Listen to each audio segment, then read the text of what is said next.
여호와는 나의 목자시니 내게 부족함이 없으려다. 지금 23편 1절에서 이렇게 시작하고 있습니다. 23편 1절부터 6절까지 있죠. 지금 제가 1절을 봉독한 겁니다. 여호와는 나의 목자시니 내게 부족함이 없으려다. 사실 이것은요, 다루려면요 1년을 다뤄도 모자랄 게 없는 게 23편이에요. 사실 우리가 아무리 힘들어도요, 그걸 알아야 돼요. 여호와는 나의 목자다. 이게 참 성경에는 우리가 볼 때 모순적으로 들리는 말들이 있어요. 아무리 힘들지만 하나님의 백성한테는 여호와는 나의 목자라는 거잖아요.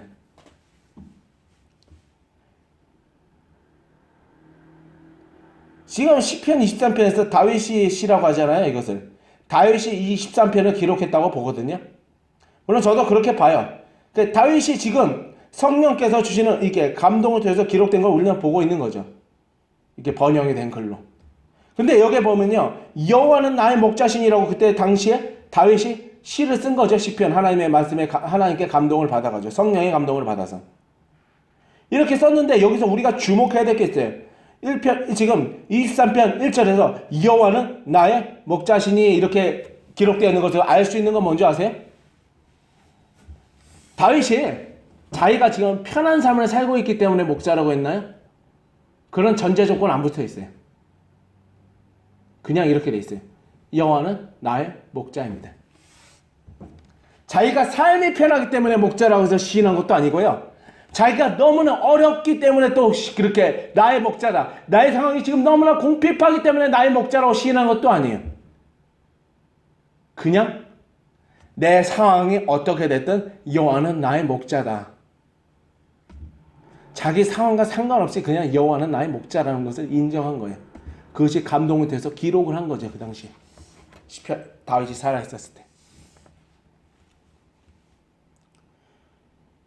이거 참 이상하죠. 나는 이것이 참 아이러니야. 뭐가 아이러니하냐면요, 왜 우리가 삶이 어렵고 고난당하고 자꾸 실패하고, 한마디로 삶이나 영적인 삶이나 육신적인 삶이나 다 지금 안 돼. 어떤 사람은요 어렵고 예전보다 이 마음도 심령도 막 메말라 있고 신앙도 옛날보다 약해. 근데 왜? 그래도 여호와는 나의 목자일까? 하나님의 백성에게. 참 이상하죠, 이런 게.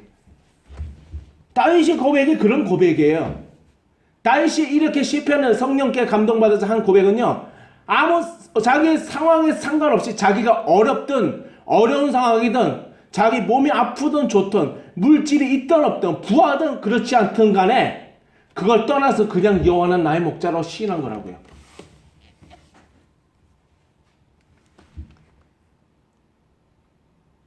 제가요,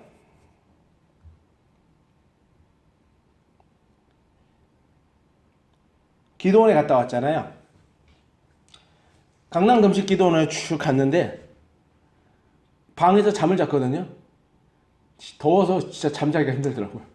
천장에 뭐가 있는데 저런 에어컨 같아. 그게 이렇게 있고 버튼 누르는 게 있고. 근데 아쉬운 건요, 그것을 킬 수 있는 리모컨이 없어. 그러니까 천장에 가서 눌러도 뭐 이게 눌러지지가 않아요. 그게 리모컨이 아니면 할 수 없는 것 같아요. 이게 버튼으로도 안 되는 것 같아요. 뭔지 모르겠는데. 에어컨밖에 더 있겠어요? 그 방에 독방인데 에어컨은 안 두겠냐고. 없는 게 이상한 거죠. 요즘에 어떤 시대인데 무슨 80년대도 아니고. 근데 분명히 에어컨이야, 천장에. 근데 없어. 너무 덥더라고요. 근데 거기에 있는데 확실히 그 강남금식 기도는 순복음의 어떤 영적 영성이 있는 것 같아요. 그러니까 순복음의 어떤 영성적인 색깔에 대한 거 관련된 어떤 마음의 감화가 막 밀려오더라. 성령께서 그런 걸 주시더라. 내 감정이 아니었어요. 성령께서 주시는 감정이 자수에 부어지는 감정이었어요. 인간 스스로의 감정을 가지는 감정의 자리가 아니라 자리가 다르거든요. 그 자리는. 그 자리에서 오는 감화 있는데요.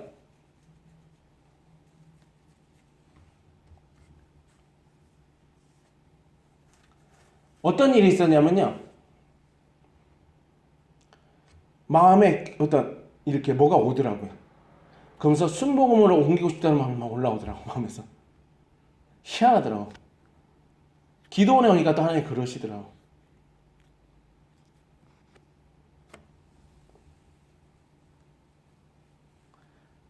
근데요, 어떤 줄 아세요? 이렇게 설교를 그 당시에 기도원에 아무리 있어도 나 눈물밖에 안 나오고요. 내 영혼의 회복이 있는 걸 못 경험하겠더라니까.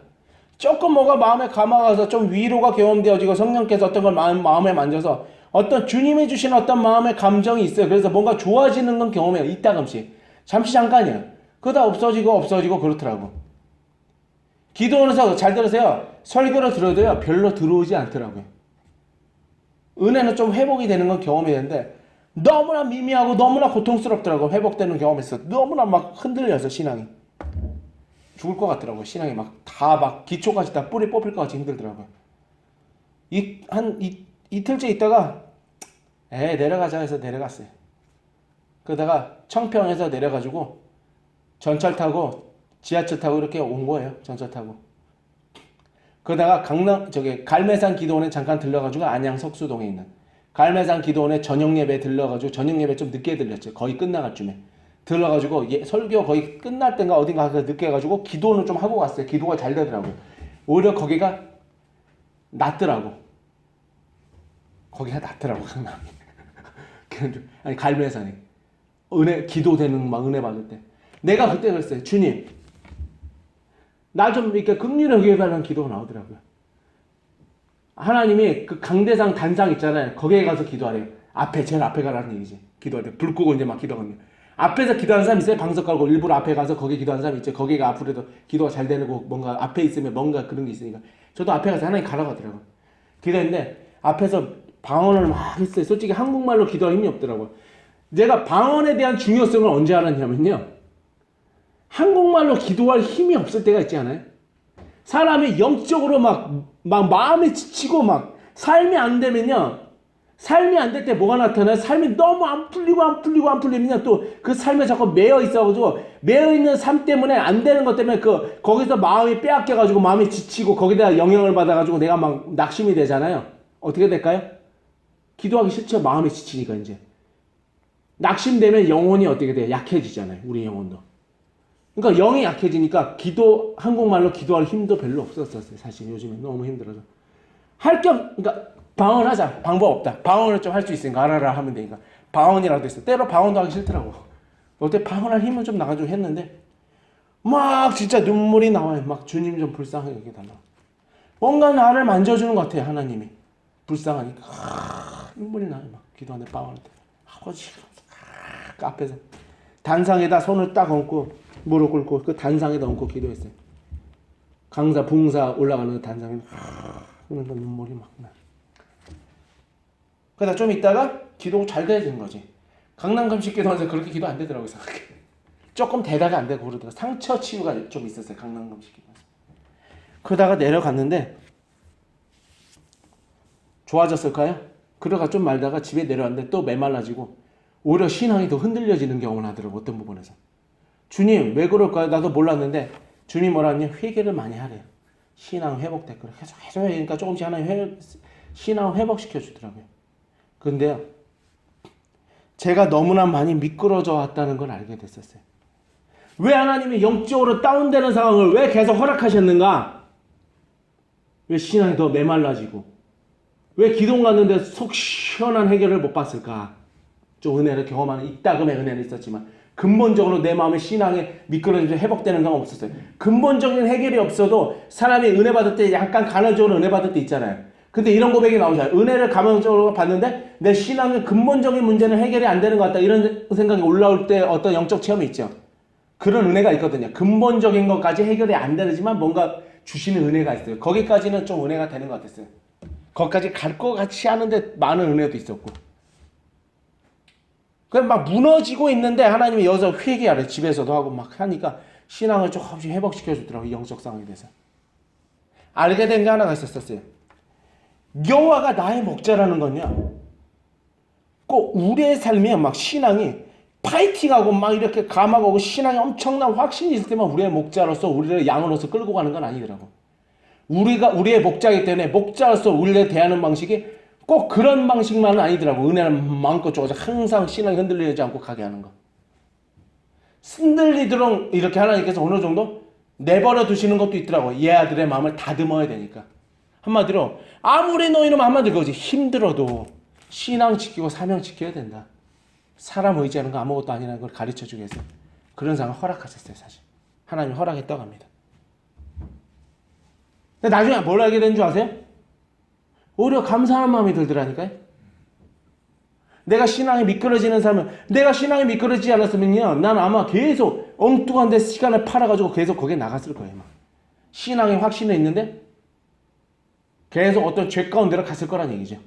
신앙이 흔들리는 경험이 없으니까, 막 마음이 메말라지는 것도 없으니까 더 미끄러졌을 거란 얘기지. 근데 신앙이 메말라, 신앙이 흔들리니까 이게 장난이 아니더라고요. 뭐 여자고 뭐고 이런 생각도 안 들더라고. 결혼이고 뭐고. 나 이거나 좀 회복하고 봐야 되겠다. 그냥 한마디로 발등에 불이 떨어졌어.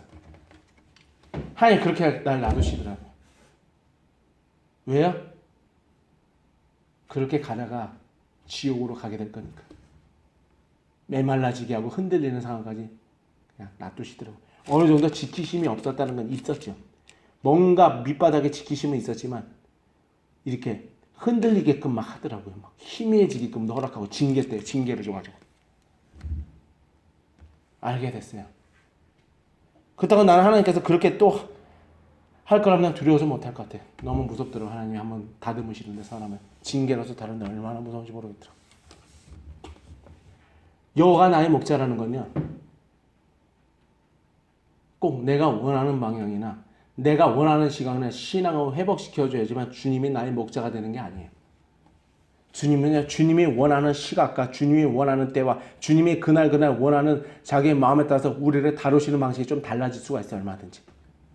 그 달라질 수 있는 방식 안에는요, 우리가 도대체 이해할 수 없는 방식이 있어요. 우리가 도대체 신앙의 뿌리까지 뽑힐 것 같은 상황인데도 하나님께서 그걸 내버려 두시는 것이 보여지는 상황이 있다니까요.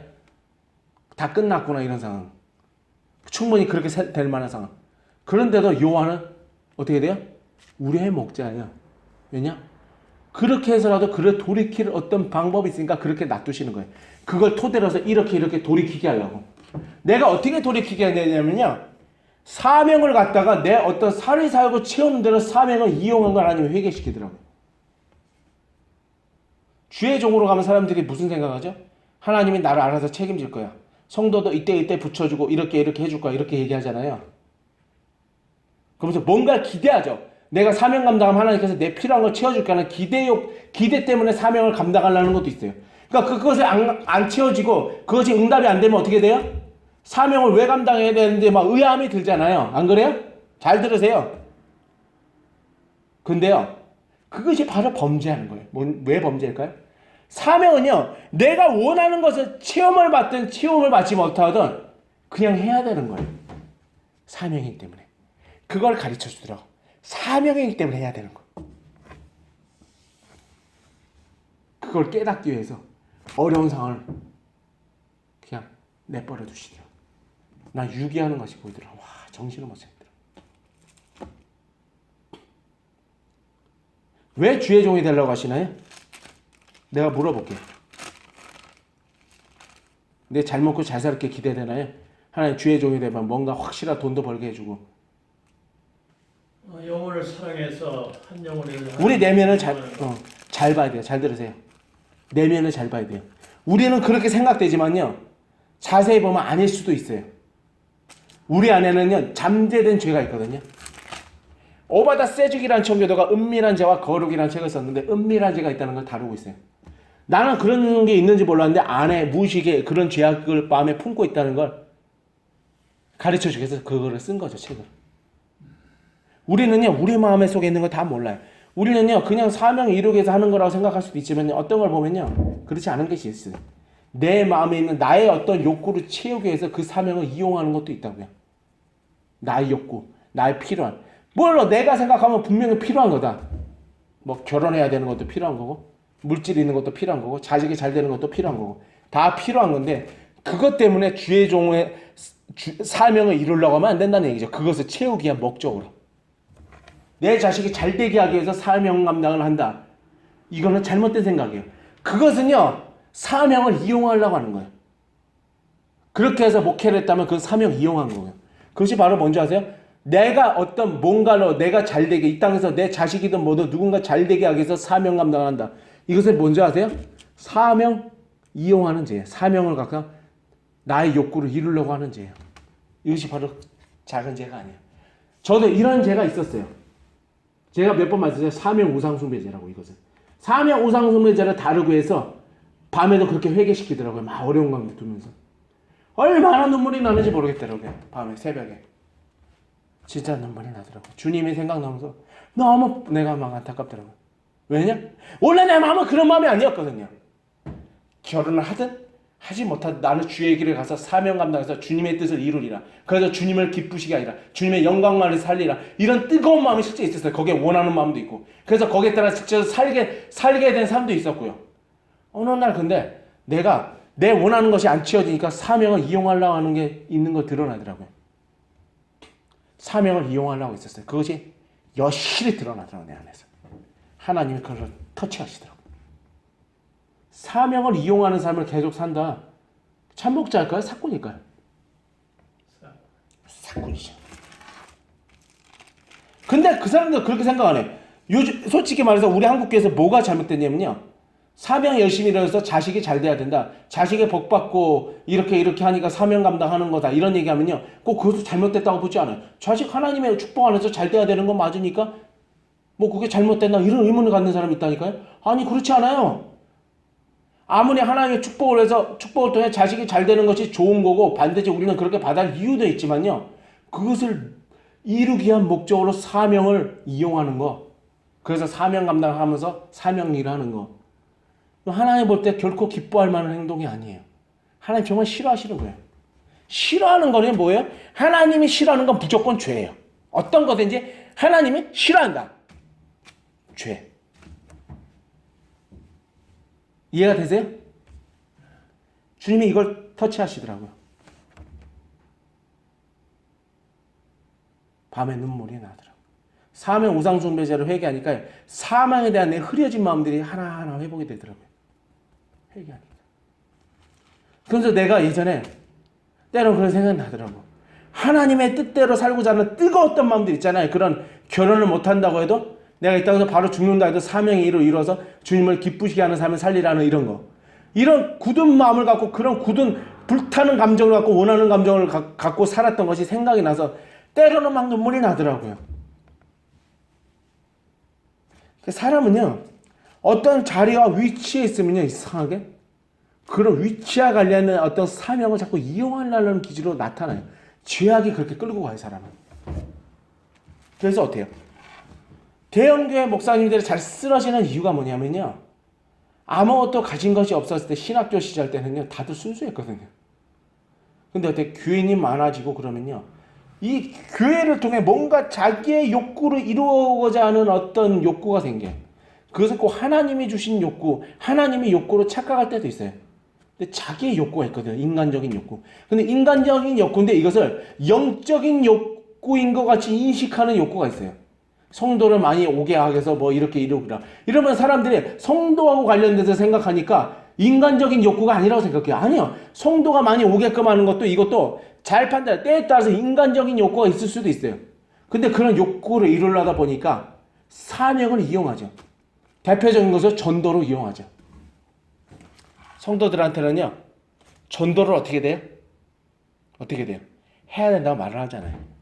근데 사실 그분이 정말 영혼을 불타는 마음 때문에 다른 것 없이 영혼을 향한 불타는 마음 때문에 영혼이 구원받아야 되고 하나님을 기쁘시게 된다. 단지 그것 때문에만 전도하는 사람도 있지만요. 그런 마음 때문에 성도들한테 전도를 강요하는 사람도 분명히 있죠. 근데 많은 경우는 그렇지 않은 사람도 있다는 얘기예요. 이렇게 해야지 교회에 사람이 오고 이렇게 해야지 교회 한마디로 머릿수가 채워지니까 이렇게 해야지 교회가 어느 정도 유지가 되니까 성도가 안 오면 유지가 안 된다는 생각이 들잖아요. 어떤 목사님들은. 성도가 와야지 이 교회가 유지가 되니까 한마디로. 돌아갈 수 있으니까 교회로서. 그러니까 어때요? 전도를 자꾸 강요하는 사람도 있는 거죠. 그것이 뭘까요? 이것이 바로 하나님이 주신 욕구일까요? 그게? 자기 개인의 인간적인 욕구예요. 타락한 죄성에서 나는 욕구예요. 아까 말씀드린 머리수 채우기 위한 거. 그래서 교회가 돌아가게끔 하는 자기 욕심. 이것은 어떤 사람은 영적인 거라고 생각하는 바보도 있어요. 영적인 거 아니야. 죄가 그렇게 속인 거예요. 죄를 짓고 죄를 회개하지 않으니까 판단력이 흐려진 거예요. 그래서 판단력이 죄 때문에 판단력이 흐려져서 그렇게 된 거예요. 그때는 회개가 해야 돼. 회개하면 그 판단력이 회복이 돼. 그럼 이렇게 돼. 내가 그때 왜 이런 거 멍청한 생각을 했지? 이런 생각을 하게 될 거란 얘기죠. 회개가 분명히 돼가지고 판단력이 회복되면. 하나님은요 이렇게 그러니까 사명 우상 숭배제를 다루기 위해서 주의 종들을요 어려운 상황에 몰고 가시기도 해요 실제로. 왜요? 그러니까 양들을 주님이 다루는 방식은요 내가 막 생각하는 이 땅에서 말하는 그 양들을 무조건 막 보듬어주고 먹여주고 이런 식으로만 다루진 않는다니까요. 혹독한 시련 가운데서도 거기서 어려운 가운데서 하나님을 찾도록 해가지고 하나님이 그 사람의 마음을 다듬는 쪽으로 인도를 해요. 잘못된 것을 깨우치게 하고 숨은 제약들을 끄집어내. 너 이런 제약이 있다. 그래서 그것들을요 회개해서 끊어버리게 하고 마음을 연단시키게 해요. 그런 마음을 더 이상 그런 잘못된 죄악의 마음을 연단시켜서 옳은 마음으로 변화시키는 일을 하도록 주 여호와가 우리의 목자로서 양을 그렇게 다듬어요. 시련을 통해서 시련을 허락해서 시련을 통해 하나님을 찾도록 만들어버려. 낭떠러지에 가게끔 만들죠. 진짜 낭떠러지겠죠.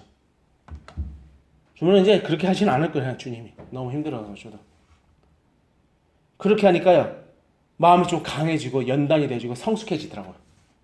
연단이 되더라고요. 시련될 때 성령께서 연단을 시키더라고요. 내가 막 고민하고 괴로워하는 상황 가운데서 연단이 하면 마음이 성숙해지고 변화가 일어나요. 회개하고는 달라요. 회개해서 죄가 끊어져서 마음이 변화되는 거와 연단되는 건 좀 달라요. 연단은 회개를 떠나서 그냥 마음을 변화시켜줘요. 성숙하게 만들어주고 마음을 단단하게 해줘서 마음을 옳은 마음으로 하나님 원하는 마음으로 변화를 시켜요. 그것이 바로 연단이라고 하는 거예요. 어떤 시련을 통해서. 여호와는 그러니까 우리의 목자라는 건요. 우리가 생각하는 방향으로 이끌고 가는 목자가 아니에요. 하나님의 자신의 목적과 자신의 기뻐하시는 뜻대로 우리를 끌고 가시는 분, 자기의 양을 끌고 가시는 분이 바로 여호와고요. 그래서 그분이 우리의 목자인 거예요. 우리의 생각대로 가는 목자가 아니고 자신의 기뻐하는 뜻대로 우리를 다루시고 우리를 훈련시키시고 우리에게 은혜를 주셔서 우리를 변화시키시고 우리를 회복시키시고 우리의 삶을 변화시키시는 분이 바로 목자이신 여호와 하나님이에요. 이해가 되십니까? 네. 다윗은요 그것을 알고 있었어요. 자꾸 23편에 내게 부족함이 없으려다는 이거 있잖아요. 이거 자꾸 왜 우리 생각으로 이렇게 이해하나 몰라. 사람들 뭐 자꾸 어떤 사람 옛날에 그랬다더만 부족함이 없으려 막 그것만 딱 적어가지고 보고 그랬대. 여호와는 나의 목자시는 빼고. 적극적인 사고 방식이지 그게. 여호와는 빼고. 아니 내게 부족함이 없으리라는 게 우리가 돈 많고 흥청망청하고 우리가 원하는 시간에 우리의 필요한 욕구를 채워주는 그런 자꾸 생각으로 생각하는 사람이 있다니까요. 내게 부족함이 없으리라는 거를. 내가 연단되고 내가 하나님이 원하는 마음으로 변화받아서 내 마음이 회복되는 거. 이것이 바로 뭘까요? 부족함이 없이 우리를 이끄시는 하나님이 우리를 다루시는 은혜 주시는 방식이에요. 부족함이 없는 방법으로 이끄는 방식 중에 하나인 거죠.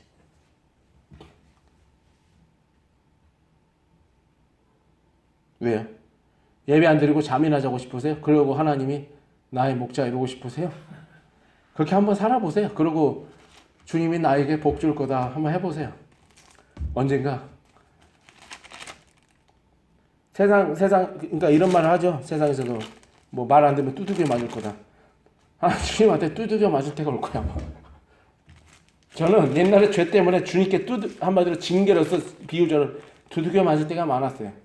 그래서 주님이 나의 목자라는 것이 무엇인지 좀 알죠. 주님은 내가 원하는 걸 내 원하는 시각에 채워주기 때문에 주님이 나의 목자가 아니고 그래서 내게 부족함이 없으려다 하는 구절처럼 우리를 그렇게 이끄시는 우리의 목자가 아니라고요. 우리가 진짜 그때 필요한 우리의 정말 필요한 것을 주님의 시각과 주님의 관점에 맞춰서 우리를 다루시는 것. 그리고 우리는 거기에 화답해가지고 주님을 찾고 주님께 화답하는 것 통해서 우리가 변화되는 것. 이것을 통해서 우리가 인도되는 것. 하나님의 원하는 목적과 방향에 맞게. 이것이 바로 여호와는 나의 목자신 내게 부족함이 없으려다. 이 부족함이 없는 방향으로 가는 인도되는 길이에요. 그것이 인도받는 길이고요. 인도되어지는 길 중에 하나인 거예요. 그렇게 가는 길이. 하나님께 다rum을 받고 회복이 되고 하나님이 원하는 그때그때 우리에게 필요하다고 하는 거 좋은 것으로 채워주시는 은혜. 왜 성령의 은사, 내가 성령의 은사 사역 하잖아요. 어떤 사람은 이런 거 뭐야, 왜 나한테는 은사가 안 주죠? 이럴 수도 있잖아요. 또 대화하다 보면 이런 생각 가질 수 있어요. 저 사람도 나보다 특별히 신앙이 크게 나은 건 없는데 왜 저 사람한테 은사가 있고 나한테는 은사가 없지? 이런 생각 들 수도 있잖아요. 때로 은사 사역하면서도 믿음이 좋은 줄 알았는데 연약해가지고 믿음이 팍 쓰러지는 걸 보게 되잖아요. 사람이 믿음이 일정하지 않으니까. 좋은 믿음의 사람도 얼마든지 밑바닥의 믿음으로 쓰러질 수도 있거든요. 그럼 그 사람 무슨 생각 들어요? 별거 없네, 저 사람도. 근데 왜 나한테는 은사가 없지? 저 사람이 은사가 있는데? 이런 생각 할 수도 있잖아요. 근데요, 그렇게 우리가 볼 때 별거 아닌 것 같이 믿음이 팍 쓰러진 사람도 있잖아요. 다들 보면 연단이 많았어요. 내가 받지 못한 연단을 받고 다듬어진 게 있으니까 많은 경우에서 죽는 거예요. 근데 본인은 그렇게 연단받고 시련당해서 믿음이 세워진 거, 내가 것을 옛날에 그거 어떻게 살았는지 모르니까 그렇게 함부로 생각하는 거지, 한마디로. 그 지금 쓰러져 있는 거 그거만 딱 보고. 연단돼도 얼마든지 신앙이 쓰러질 수 있는데, 인간은. 함부로 생각하더라니까, 그래서.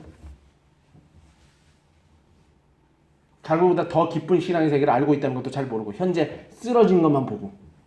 쓰러진 것도 있지만, 그러나 나보다 훨씬 더 깊은 신앙의 세계를 알고 있고, 더 강한 믿음의 소유를 갖고 있다는 걸 인정하지 않는 거죠. 보이는 거 한 가지만 보고 사람을 전체적으로 확대해서 사람을 비판하죠. 그렇게 믿음이 좋아하는 줄 알았는데 별거 없네 이러면서.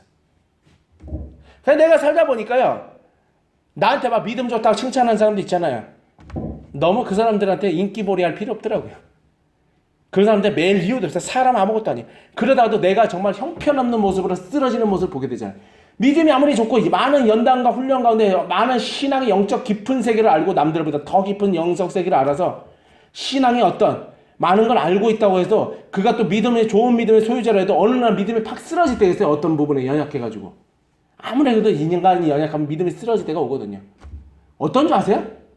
저거 별거 없네, 나나 똑같네, 또 그런다니까요. 난 믿음 되게 좋은 줄 알았는데 별거 아니네 이런다니까요.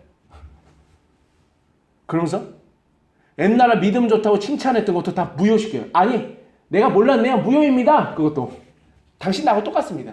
어차피 나보다 못한 것 같아요. 이런 식으로 또 끌고 간다니까. 그것도 지배하려고 해요, 그 사람을요. 아, 이러면 안 돼요. 좀 나한테 배우세요, 차라리. 치사하다니까, 사람이. 언제는 그렇게 은사가 나타나고 믿음이 좋다고 해서 굽신굽신하다가 그 사람한테 그 종인 것 같지. 또 그 사람이 팍 쓰러지니까 이제 그것을 전체로 봐줘. 원래 인간은 이런 인간이 하면서 전체로 그래가지고 그것을 하나 일부분도 아니고, 그래서 오히려 자기가 이제 이 사람을 가르치려고요. 막 비열하더라고, 인간이 보니까. 그래서 사람 칭찬하는 사람들 별로 신뢰하진 않아요. 그렇게 막 머리 좋아하면서 칭찬하는 사람 치고 나중에 진짜 이 사람이 쓰러질 때 보듬어 주는 사람을 못 봤어요. 반드시 이 사람이 쓰러지면 짓밟더라고요. 반드시 그런 사람은요. 그렇게 막 머리 좋아하면서 막 이렇게 아부 떠는 사람들 항상 그렇더라고요. 왜냐? 하나님이 원하는 바른 마음에서 그렇게 존경심을 갖는 것이 아니거든요. 머리 조아리는 건요. 뭔가 비열하고 비겁한 마음인가? 하나님 원하지 않은 죄악의 마음에서 오는 거거든요. 그렇게 머리 조아리는 거. 그런 마음으로 좋아하는 사람이 결국 쓰러질 때 이 사람은 성경적인 마음으로 이 사람을 위로해주고 중보기도 해주면서 세워줄까요? 그럴 수 있습니다. 당신 나보다 믿음이 좋고 많은 연단 가운데 있었고 많은 영적 경험을 한 사람이 맞는데 지금 연약해서 쓰러진 겁니다. 그럴 수도 있습니다. 그러나 지금 당신 나보다 낫습니다. 그래도. 그럼 내가 중보기도 할게요. 그럼 하나님께서 회복시켜 줄 겁니다. 이렇게 할 줄 아세요? 그런 사람이? 머리 좋아하면서 좋아했던 사람이? 왠지 머리 좋아하니까 나와 끝까지 갈 것 같죠? 아무리 쓰러져도 나를 존중해주고. 그래도 존중해줄 것 같지? 안 그래요. 딱 쓰러지면 어떤 줄 아세요? 나 별것도 없네. 나하고도 아니 나보다 못하네. 내가 볼 때 너 믿음 좋았던 거 아니야. 그 훈련 뭐 연단 받았다고 웃기지 마. 없어 너. 이런 식으로 생각한다니까요. 그러면서 막 짓밟아요. 내가 좀 끌고 가줘야 돼. 이런다니까 인간이. 얼마나 치사한 줄 몰라요. 하나님이 무서운지도 모르고. 그리고 그 다음에 은혜가 회복된다. 그럼 가만히 있지 또 이렇게. 이러고 있어요 또. 가만히 있는 게 답인 것 같으니까. 그냥 내가 안 믿어요. 사람 칭찬하는 사람. 한 번 또 안 좋은 거 딱 보이면 사람을 안 좋게 언젠가 뒤통수 칠 때 빡 쳐요. 자기가 조금 잘 될 때나 자기가 뭔가 은사가 임할 때나 그래야 되잖아요. 능력이 임하거나. 그러면 교만해져가지고 오히려 나를 막 넘보려고 한다니까. 막 짓밟으려고 하고. 평신도인데도. 그런 사람들. 그래서 머리 조아리는 사람한테 같이 막 화답해가지고 그럴 거 하나도 없어요. 그때는 그래도 당신 회개하십시오. 사람한테 종이 되지 마십시오. 주님의 종입니다. 착각하지 말고 주님만 바라보십시오. 우리 그렇게 해야 돼요. 주님만 주인으로 보십시오. 얼마나 치사한 일이야. 그렇게 기도받을 때는 언제고 치유받고 안수받을 때는 언제고 그때는 그렇게 머리 조아리고 있고 존중해준다면 하다가 뭔가 안 좋은 모습, 연약한 모습이 보이면 사람을 막 뒤에서 손가락질하고 별거 없네 저거. 아유, 나보다도 못하네. 일로 와, 내가 좀 가르쳐 줄게요. 이런다니까.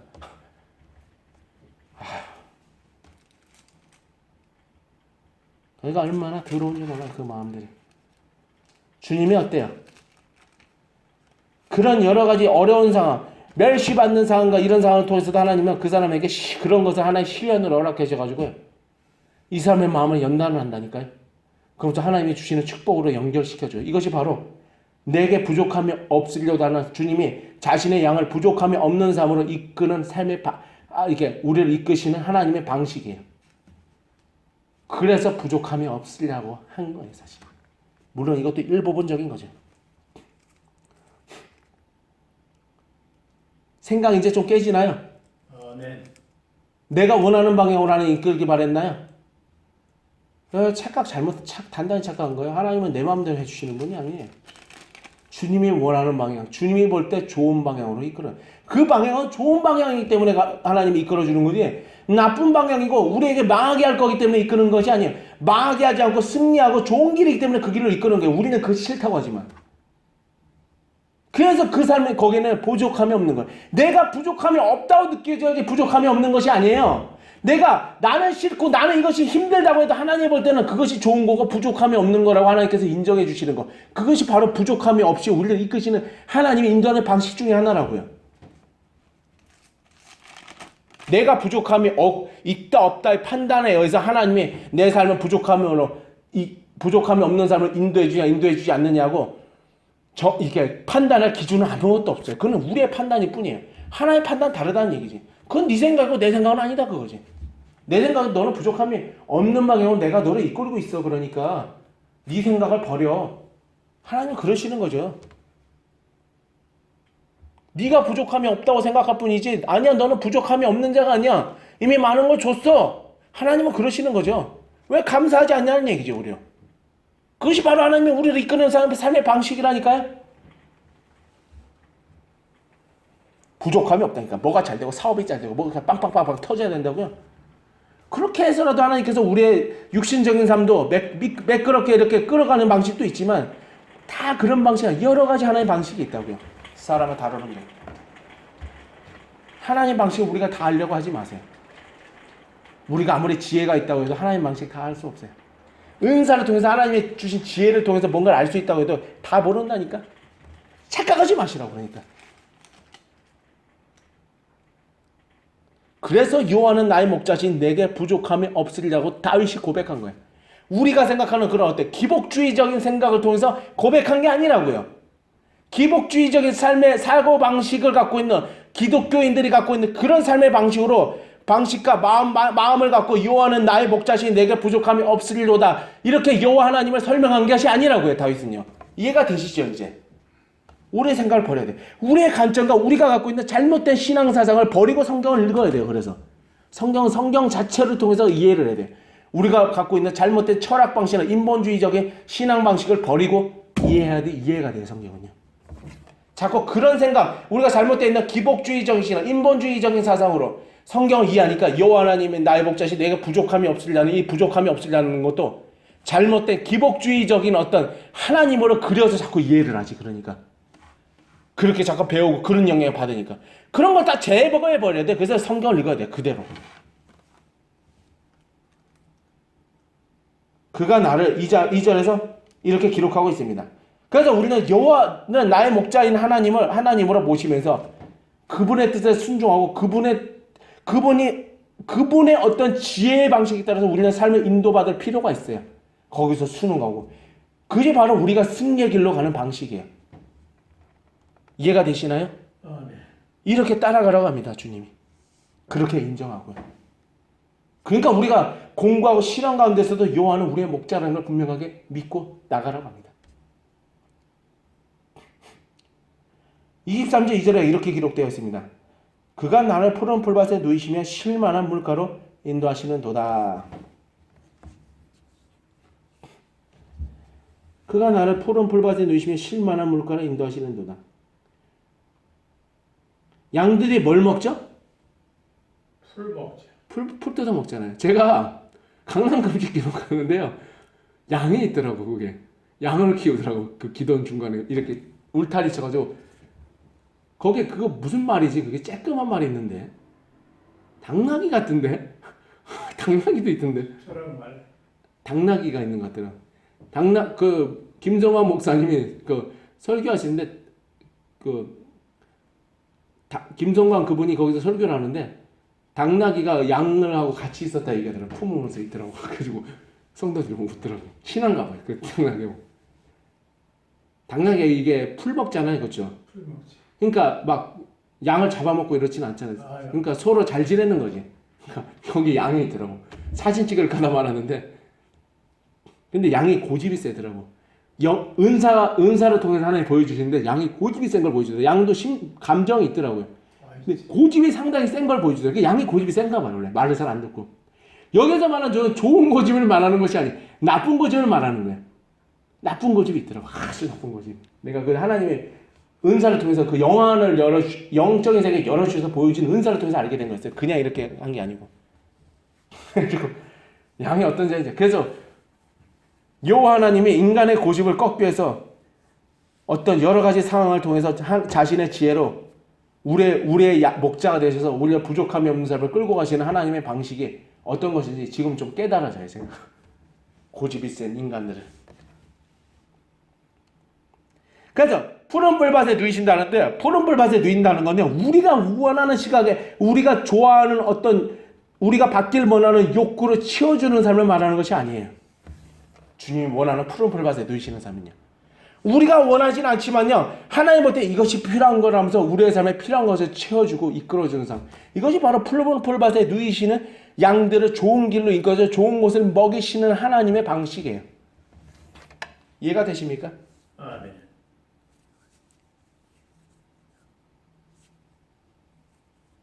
나는요. 그런 생각 안 들겠어요? 목사가 되면 사모가 필요하다잖아요. 마음 감정 같으면 당장 지금 사모가 옆에 뚝 있어가지고 옆에 같이 앉아 있었으면 좋겠어요. 근데 왜 안 될까요? 다 이유가 있거든요. 하나님의 때도 있고 때를 가게해서 하나님이 우리를 다루시는 어떤 방식도 있고 여러 가지 있는 거예요. 그때마다 하나님께서 우리를 푸른 풀밭에 누이시는 것을 통해서 우리는 하나님께 감사할 필요가 있대요. 우리가 원하는 어떤 것을 채워지지 않을지라도 여전히 우리를 푸른 풀밭에 두어서 우리를 먹이시고 회복시키고 우리를 좋은 곳으로 인도하시는 우리의 삶이 있어요. 누구나 하나님의 백성에게. 자기가 그걸 인정하지 않는 거지. 자기한테 필요한 것을 채워주지 않는 것을 자기의 삶의 전체라고 그려서 보니까 좋은 곳을 주신 게 있고 여전히 그 좋은 곳으로 우리를 인도해 주는 거 있는 것을 망각하고 사는 거죠. 이미 주신 것을 생각하지 않는 괘씸한 삶이지 한마디로. 그러니까 우리의 생각과 하나님의 생각은 다르다는 거예요. 이미 주시고 인도하고 있는 것을 감사하면서 더 좋은 곳을 위해서 또 이렇게 기도하고 또 하나님만 바라보면서 나아가래. 그럼 하나님께서 더 좋은 곳으로 이끌 거랍니다. 더 좋은 푸른 풀밭으로 우리를 인도하시고 누이실 거랍니다. 주님. 이해가 되십니까? 아, 네. 우리를 쉴만한 물가로 인도하시는 도다. 하시는 도다는 현재 분사적인 의미. 뭔가 진행적인 거예요, 지금. 그러니까 우리도 쉴만한 물가로 지금 인도하고 계세요. 어떤 부분에서 우리가 지금 공고한 상황이 있을지라도요. 하나님 보실 땐 그래도 지금 이런 상황에 있는 것이 가장 하나님 볼 때는요. 하나님의 지혜에서 보면 뭔가 좋은 길이라고 판단되기 때문에 우리를 인도하고 있는 거예요. 어떤 것을 지금 주면서 쏟아버릴 게 있으면 일부러 안 주죠. 다듬어야 되니까. 제가 왜 은사를 하나님께서 옛날에도 달라고 했지만 그렇게 내 마음대로 똑똑 열어주지 않았거든요. 왜 목사 한 수가 그래서 은사를 갑자기 열어줬을까요? 사실 내가 그런 생각 들더라고요. 이건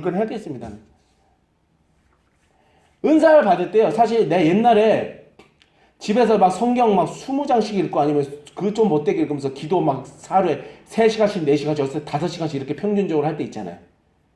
차라리 그때 좀 은사를 줘가지고 30대 때 한마디 한참 그랬을 때 은사를 열어줬다면 내가 지금보다 더 나은 삶을 살지 않았을까? 더 목회 길에 빨리 갔을 거고 벌써 자식도 있었을 테고 이런 생각 하잖아요. 왜 은사를 빨리 안 줬지 그때? 근데요, 내가 그 당시에 시련 가운데도 계속 예배를 통해서 말씀을 많이 보게 하고 어떤 기도를 통해서 많은 은혜를 경험하게 하는 그 몇 시간 기도하는 걸 통해서 많은 은혜를 경험해서 많은 은혜의 경험을 통해서 마음을 많이 다듬게 하는 그런 은혜의 상황들이 나를 은사를 받게 하는 하나의 다듬는 어떤 과정이었더라고요. 그래서 그것을 통해서 많은 시련과 연단을 통해서 다듬어지니까 그때 그 그릇이 되니까 은사를 부어주더라고요. 그릇이 되니까. 은사를 관리할 만한 어떤 영성이 된다고 마음이 연단됐다고 생각하니까 부어주더라고요. 그러니까 어떤 사람은요, 나는 왜 안 부어주지? 이러면요, 뭔가 아직 연단되지 않고 신앙이 어리고 연단되지 않으니까 은사를 안 부어주는 거예요. 그렇게 부어주면 엉뚱한 길로 가게 될 거니까.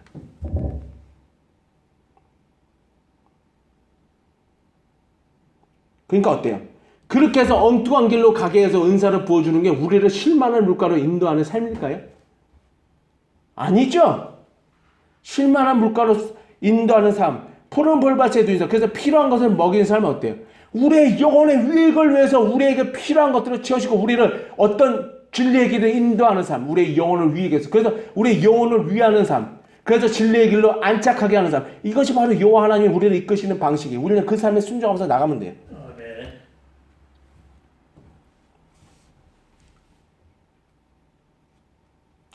나도 내가 은사를 갑자기 확 부어줄 때 하나님, 처음에 좀 그만 좀 부어주세요. 너무 많이 부어줬어요, 주님. 그만 좀 하세요, 좀. 자, 장가 하나 좀 가게 해주세요. 차라리 그것 좀 더 줄 축복보다. 나 솔직히 그런 생각 들더라고. 왜 이렇게 은사를 많이 부어줘요, 주님? 아들아, 네가 과거에 살았던 삶은 내가 기억하고 있다. 네가 과거에 어떻게 살았냐? 사람도 안 만나고 말씀 보고 기도하면서 시간 보내면서 매 하루하루 그렇게 살지 않았느냐, 많은 시간. 사람도 거의 안 만나고 제약 가운데 눌리지 않으려고 일부러 피하면서 살고 그렇게 외롭게 살고 힘들어서 처절한 시련 가운데서 어둠의 터널을 지나가는 것 같은 그런 삶에서 살아왔던 거, 하나님은 그것이 하나님을 향한 경외하는 삶이었대요. 그 경외하는 삶을 보고 은사를 부어준 거라더라고. 그래서 계속 부어주고 있는 거라고 주님이 그때 그러시더라고. 그것이 하나님한테 하나님을 경외하는 큰 상급이 될 만한 삶이었다고 하나님께서 인정해 주시더라고요. 단순히 말씀 보고 기도하는 것이 하나님의 상급을 받을 만한 상급 받을 일이었는지 난 의심되더라고. 뭔가 어디 교회 가서 적극적인 설거지 봉사해야지 나는 상급 받을 줄 알았는데요. 말씀과 기도를 통해서 하나님을 찾고 예배를 드리는 것도요, 하나님께 상급이 될 수 있는 어떤 것이 있다는 걸 가르쳐 주더라고요. 그래서 그렇게 해서 나를 향한 많은 하나님의 경외하는 헌신이 네가 많이 있었기 때문에 그것을 통해서 내가 은사를 부어준 것 하나님 그러시더라고요. 그때. 근데 그렇게 많은 연단을 통해서 갖고 있는 은사자들을 일반적인 평소에도 갑자기 대하면 잘 몰라요. 옛날에 어떻게 살았는지. 모르니까 현재 있는 어떤 연약한 모습 이런 거 한 번만 보고 사람을 막 무시하고 판단하죠. 과거에 어떤 체험을 했는지도 잘 모르고 무지해가지고. 세상 말로 하루까지 법무서운지 모른다고 그러죠. 그렇게 간다니까.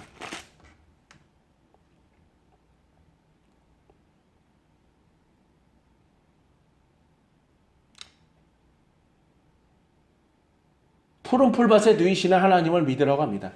지금 무디고 신목사는 저에게 하나님의 양이고 하나님의 백성이라고 합니다. 분명히 믿음으로 의롭다함을 받아서 하나님의 백성이 된 자들이 맞대요. 이미 믿어서 의롭다함을 받고 또 받았고 믿음으로 의롭다함을 받았고 그리고 지금 현재 하나님의 백성이 맞답니다. 지금 이 두 분은요. 신목사와 신전도사님은요. 그래서 푸른 풀밭에 지금도 현재 누이시고 계시고 실만한 물가로 인도하고 계신답니다.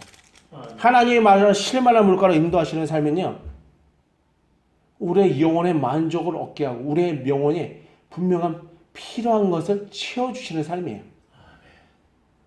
하나님은요, 우리가 만족하냐 만족하지 못하는 것을 통해서 실만한 물가로 인도하시고 푸른 볼밭에 누이시며라고 하면서 자신의 사역 방식, 양들을 다루는 방식에 대해서 얘기하고 있진 않아요.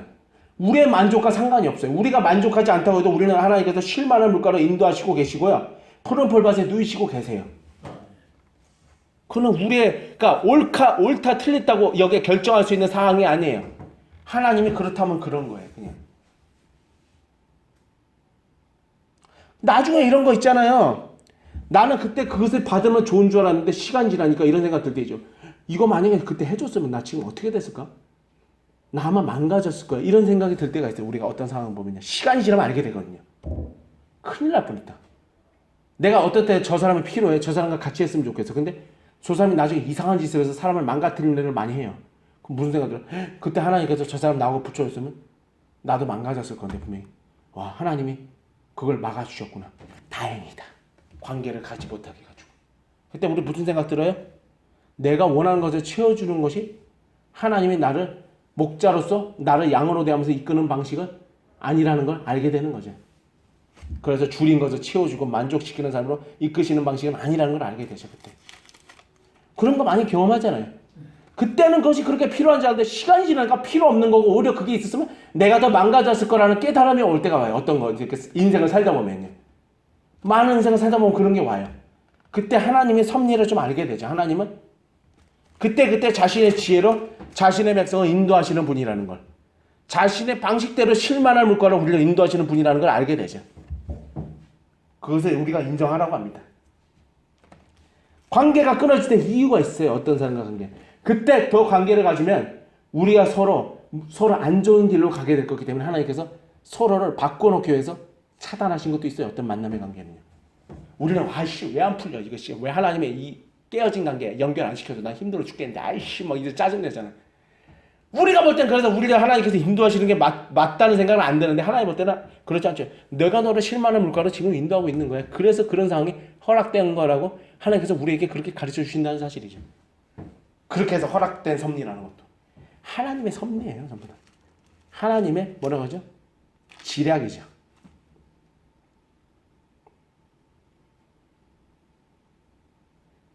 그리고 내 영혼을 소생시키고 자기 이름 위하 의의 길로 인도하시는 도다라고 3절에서 설명하고 있습니다. 은혜가 되세요? 아멘.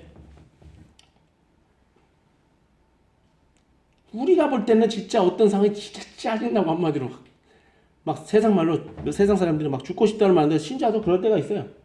너무 어려운 상황 때 마음의 극한 고통이 있을 때 저도 마음의 극한 고통을 진짜 견디기 힘들더라고요. 몸이 좀 아픈 것보다도 마음의 극한 고통이요 더 견디기 힘들어요. 내가 살다 보니까 그래. 마음의 극한 고통이 얼마나 힘들면 사람들이 그것 때문에 자살하겠냐고. 마음에 힘이 있는 사람은요 몸에 아파도 그것을 견디면서 살아요. 감사하면서 살고 하나님 앞에. 근데 마음의 극한 고통이 있고 마음의 신앙을 잃어버리면요 이미 그건 다 끝나는 거예요. 몸보다 중요한 건 마음이에요.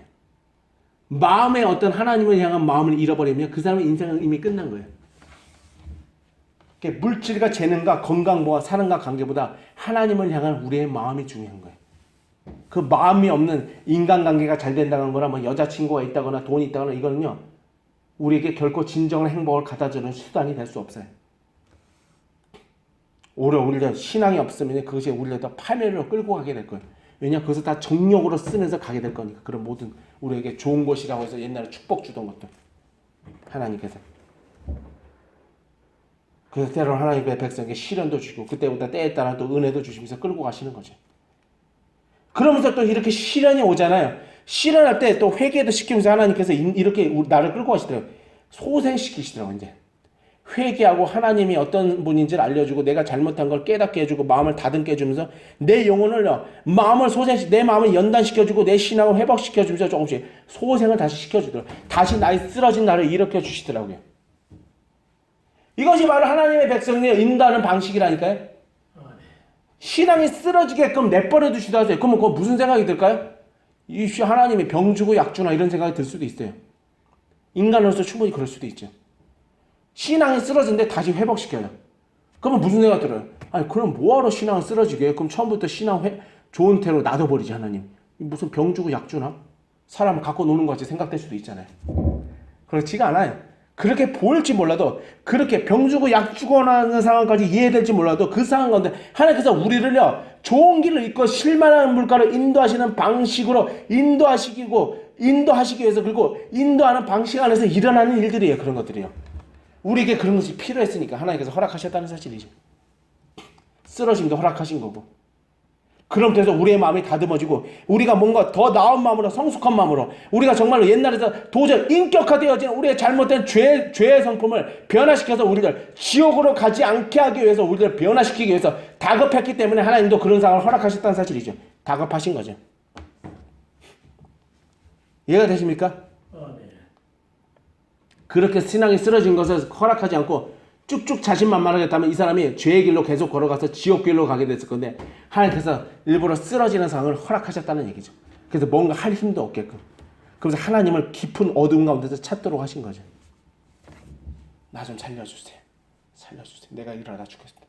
나도 이렇게까지 쓰러질 줄 몰랐던 거죠. 쓰러질 줄 몰랐는데 이런 내가 예상치 못한 신앙의 미끄러짐을 경험하게 된 거죠. 이래서 가다가 주님이 어떻게 다시 또 회복시키시죠. 그렇게 다듬고 깨닫게 하면서 영혼을 소생시키면서 하나님이 어떤 분인지 가르쳐줘요. 하나님은 이렇게 사랑이 많고 하나님은 너의 연약한 것을 불쌍히 여기고 너를 다시 이끌어주고 끌어주는 하나님이에요. 찬양 이런 찬양 있죠. 나의 등 뒤에서 뭐 이런 거 있죠. 나를 도우시는 주 뭐 이런 거. 나의 인생길에서 지치고 고나여 매일 주저 뭐 이런 거 있잖아요. 그 뭐 손 내민다고 주님이 다 끝났다고 생각하는 생각에 손 내민. 사실 그 찬양 부르는 사람들 그렇게 고백이 나오는 게 이유가 있어요. 힘든 상황에서 자기 이끄시는 예수 그리스도에 대한 경험이 있었기 때문에 깨달은가 찬양을 작사하고 작곡하게 된 거예요. 그렇게 한 거래요. 그러니까 알아야 될 게 하나가 있어요. 그렇게 왜 쓰러지기만 경험하게 할까 하나님이 그러면서 왜 다시 또 일으키실까? 하나님이 그만큼 인간의 약한 것을 긍휼하게 여기시고 살기 바라시는 하나님의 마음을 알려주기 위해서 또 그렇게 회복시키시는 거죠. 그런 하나님의 성품을 많이 놓치고 살았으니까. 한때는 하나님의 긍휼이 많고 쓰러진 사람을 회복시키시되 즐기시는 사랑의 하나님이라는 걸 알았는데 어느 날 이 사람이 죄악 가운데로 자꾸 미끄러져니까 그것을 놓쳐요. 그 인식이 흐려졌어. 그럼 아담은 어떻게 될까요? 그러면서 다시 신앙의 쓰러짐을 허락하는 거죠. 하나님께서. 그러면서 회복시키시면서 하나님이 이토록 나 같은 죄인을 사랑하며 이렇게 깊은 죄 가운데 미끄러진 나를 회복시키시는 하나님이라는 것을 알게 해주시면서 다시 이런 하나님을 이런 옛날에 그 쓰러진 신자를 다시 회복시켜서 긍휼하게 불쌍히고 위로하시는 하나님, 지쳐있는 사람을 일으켜주시는 사랑이 많은 하나님을 다시금 깨닫고 알게 해주시는 방향으로 우리를 인도하시는 거죠. 그런 상황을 허락하시고 회복시켜주는 일을 통해서 우리는 그것이 잘못된 시각으로 보면 병 주고 약 주고 하는 줄 아는데 그것이 아니라는 얘기죠. 하나님의 성품을 다시 깨닫고 깨달은 성품을 다시 붙들고 나가서 하나님을 경배하는 삶으로 나가게 하기 위해서인 거죠. 그래서 하나님은 영혼을 또 소생시키시죠. 이 깨어지고 회복이 안 된 영혼들을. 그래서 자기 이름을 위하여 의의 길로 인도하신대요. 왜 영혼을 소생시키시고 왜 의의 길로 인도하실까요? 모든 건 하나님의 이름 때문이에요. 여호와 하나님의 이름, 목자이신 그분의 이름을 위해서 우리를 소생시키시고 인도하는 거예요. 그러니까 우리가 하나님께서 우리의 영혼을 회복시키시는 은혜, 그것도 축복이지 하나님 주신. 우리에게 필요한 것을 채워주시는 모든 은혜는요, 그리고 우리 쓰러진 영혼을 소생시켜주는 이는요, 자기 이름을 위하여서 그렇게 하시는 거예요. 자기의 영광을 나타내고 자기의 이름을 구하면서 나가게 하는 삶을 살기 위해서 영혼을 회복시켜 주시는 거고, 그런 자기 이름을 드러내는 삶, 오직 자기의 이름만을 드러내면서 자기 이름만을 이렇게 모든 것을 여기고 살아가는 삶을 살게 하기 위해서 그를 어떻게 돼? 의의 길로 인도하시고 영혼을 소생시키시는 거라고요. 쓰러진 영혼을 소생시킬 때 힘내라, 힘내서 나의 이름을 위해서 살라는 얘기죠. 왜 사명을 줄까요? 하나님의 이름을 위해서 그렇게 사명을 주신 거고 사명의 길로 이끄시는 거예요. 나 때문에 그런 것이 아니라고. 그래서 나의 목적을 취하기 위해서 사명을 감당한다. 이것은 사명 우상 숭배제예요. 하나님의 이름을 위해서 사는 자가 아니에요. 자기의 영광을 위해서 사는 자다. 비겁한 자죠, 한마디로. 이해가 되십니까?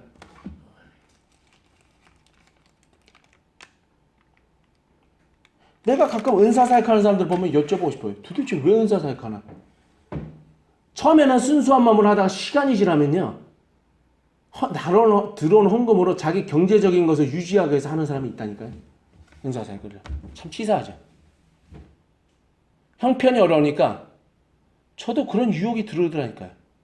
은사사역할 때 돈도 없고 형편이 어려우니까 집회 열어서 돈 좀 들어오면 그걸로 내 경제적인 형편으로 결혼 자금으로 좀 이렇게 하려는 그런 의도들이 내 안에서 올라오더라고. 때로 내가 미끄러지니까. 나도 그런 치사하고 잘못된 마음이 올라오더라니까. 딱딱 잘라내죠. 그때 다시. 이러면 안 된다. 정신 차려야 된다. 그럼 너무나 큰 죄악이에요. 그러니까 사명을요, 이런 식으로 자기의 욕구를 이루는 방향으로 나가서 사명을 사용한다니까요. 그래서 하나님의 이름을 이용하는 거예요, 한마디로. 하나님의 이름을 외치지만 하나님의 이름을 자기의 욕구와 자기의 죄악된 종력을 채워서 하나님의 이름을 대가지고 하나님을 이용하는 거죠. 자기 욕구를 채우는 방식으로 하나님을 이용하는. 하나님이 그런다고 이용당하나 이용 안 당하죠. 그래서 쓰러뜨리시고 때로는 사람에게 또 더 큰 은혜를 주셔서 그것을 회복시켜 주시기도 하고요. 돌이켜야 되지 않겠냐면서 큰 은혜로 그 죄를 이기게끔 하시죠. 또 때로는 꼭 실현까지 안 가고 강력한 은혜로. 이렇게 해서 여호와가 나의 목자라는 것을 오늘 살폈습니다. 이렇게 하나님은 우리를 삶을 이끄시고 인도하고 계시고 쉴만한 물가로 인도하시는 분이십니다. 누구 때문에? 자기 이름 때문에 말입니다. 그래서 우리에게 때로 시련도 허락하시고 때때로 시련이 아니고 더 큰 은혜 통해서 그 죄악에서 돌이킬 수 있는 마음도 주시기도 해요. 꼭 시련을 통해서 돌이키게 하는 건 아니고 더 큰 은혜를 주셔가지고 죄악에 물들어 있는 마음을 다시 회복시켜서 돌이키게만 하셔서 하나님 원하는 마음으로 가게끔도 하세요. 또 하나님 꼭 시련을 통해서만 그렇게 하는 건 아니에요. 반드시 시련 때문에 시련에서 넘어뜨려서 하나님께서 이끌어 가신다. 꼭 그런 것도 아니에요. 어쨌든 더 강한 은혜로 그 변질된 마음을 회복시켜서 하나님의 길로 가기도 하세요. 또 실제로 여러 가지 방식이 있어요. 이렇게 하나님은 우리를 푸른 풀밭에 놓이시며 쉴만한 물가로 인도하시는 분이십니다. 하나님의 자신의 목적과 자신의 지혜에 맞게 우리가 그때그때 필요한 것을 주셔가지고요. 우리에게 진짜 우리에게 필요한 것, 우리가 하다고 여겨지든 안 하고 여겨지든 하나님이 볼 때 맞다고 하는 그 방법대로 우리를 인도하시는 분이세요. 그러니까 우리의 생각은 중요하지 않아요. 하나님의 생각이 중요한 거예요. 네. 그래서 우리를 의의 길로 인도하시는 분이 하나님 있습니다. 이렇게 여호와 하나님을 의지하면서 하나님의 지혜를 인정하고 하나님의 섭리를 인정하면서 그분의 주시는 은혜를 받고 그분께 기도하면서 하나님께 은혜를 받아서 이렇게 쓰러진 우리의 심령을 다시 소생되는 경험을 하시면서 주님의 의의 길로 나아가는 여러분이 되시기를. 그래서 기도가 중요한 거죠.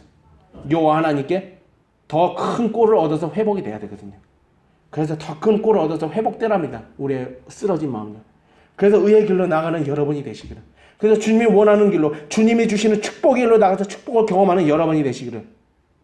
그래서 부족함이 없는 삶으로 나아가는 여러분이 되시기를. 그래서 부족함이 없는 삶을 다시금 경험하고 부족함이 없는 여호와 하나님이 나의 목자라는 것을 인정하는 여러분이 되시기를 예수 그리스도 이름으로 축원드리겠습니다. 아멘.